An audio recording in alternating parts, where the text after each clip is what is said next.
Hi guys, ఈరోజు అలా తిరుగుతుంటే ఎక్కడికైనా పోవాలని ప్లాన్ వేసాం. Welcome back to new video. అది ఎక్కడికో కాదు, మన కోడూరులో ఉన్న బెస్ట్ బేకరీకి అయితే పోతున్నాం. బెస్ట్ బేకరీకి అయితే రీచ్ అయిపోయినాం. మీరు ఎవరైనా బెస్ట్ బేకరీ విజిట్ అయ్యి ఉంటే కామెంట్ చేయండి. అలానే వీడియో కోడూరులో చూస్తూ ఉంటే తప్పకుండా కామెంట్ చేయండి. ఇంక లోపలికి అయితే వచ్చేసి మనకు కావాల్సిన ఆర్డర్ అయితే ఇచ్చేసాం. ఇంకాసేపు అలా కూర్చొని తర్వాత అయితే మన ఆర్డర్ అయితే వచ్చేసింది.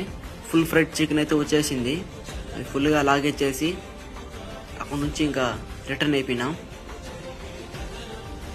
బెస్ట్ బేకరీ నుంచి ఇంకా టీ తాగాలంటే లవ్ టీకి పోతున్నాం. లవ్ టీలో అయితే పర్ఫెక్ట్గా టీ ఉంటుంది. మీరు ఏమైనా తాగుంటే ఒకసారి కామెంట్ చేయండి. టీ అయితే చెప్పేసాం. టీ చెప్పిన తర్వాత టీ అయితే వచ్చేసింది. అక్కడ నుంచి తాగేసి లవ్ టీ నుంచి ఇంకా రిటర్న్ అయితే వెళ్ళిపోయినాం. Please follow and subscribe guys.